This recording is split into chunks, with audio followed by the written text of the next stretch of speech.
Hey everyone, and welcome to another deep dive. This time, we're tackling a topic that hits close to home, both literally and figuratively: laminate flooring inspection. Yeah, big one. A listener sent in a really comprehensive document on it, and I have to say, I learned a lot just from skimming through it, especially about, well, how much I didn't know about what's going on beneath my feet every day. Right.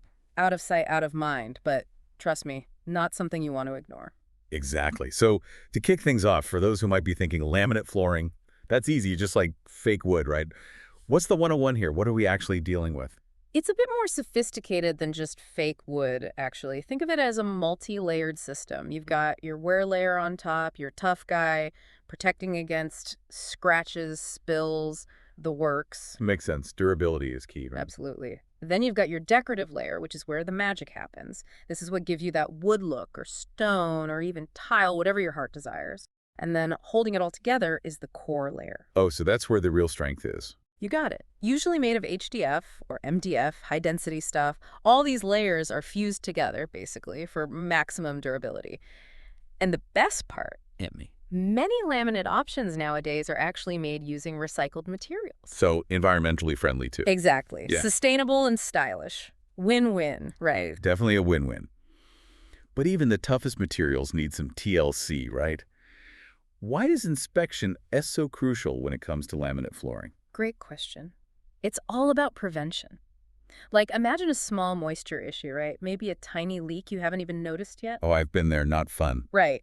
Left unchecked, that little problem can snowball into major damage. Warping, buckling, you name it. And we're talking costly repairs. Definitely not worth the risk. So inspection is all about catching these issues before they become major headaches. Exactly. Think of it like going to the doctor for a checkup. It's always better to catch things early on. And speaking of catching things early, two terms I always get tripped up on: cupping and crowning. What's the trick to remembering which is which? Ah, the eternal struggle. Okay, picture this. You've got your laminate planks, right? Imagine them Yeah. like potato chips. Okay, I'm intrigued. When the edges curl up like the sides of a chip, that's cupping. Happens when there's too much moisture underneath, causing the edges to rise. Cupping equals chips, edges curling, Got it. and crowning. Crowning is like the opposite. Picture a Pringle now. The center is higher than the edges. That's crowning, often caused by moisture imbalances. Look, cupping, chips, edges up. Crowning, Pringles, center up. I'll never forget that. See? You're a natural. All thanks to you. But seriously, these visual cues, they're just the start, right? What about those sneaky problems hiding beneath the surface? You're right. Sometimes you need to go deeper. And that's where the pros bring in the big guns moisture meters. Oh yeah, I read about those in the document. They sound pretty high-tech. What makes them so special? Moisture meters are like the X-ray vision of the flooring world.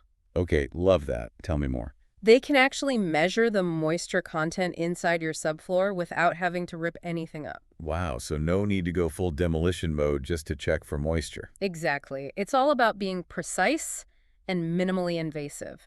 Plus, these readings, they give you a much clearer picture of what's really going on beneath the surface. So you're not just guessing, you're getting some hard data. Data is king.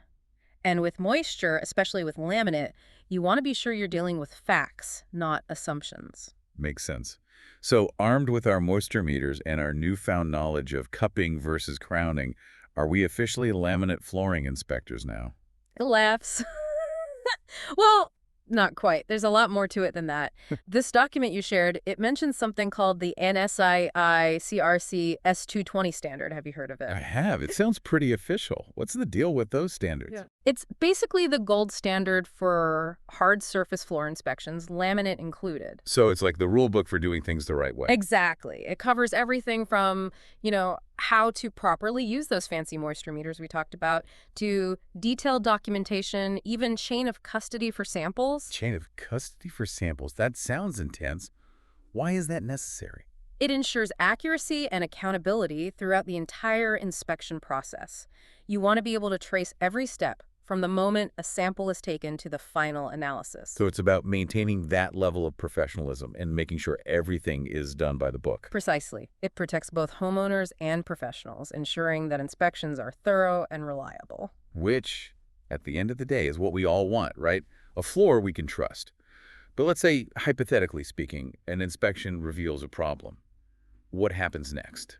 Is it all downhill from there? Not necessarily. Sometimes a problem caught early can be a relatively easy fix. Music to my ears. So we're not talking about ripping up the entire floor every time there's a little issue. Nope. This document you sent, it actually had some interesting DIY repair tips, like using a spray bottle to rehydrate dried out adhesive, things like that.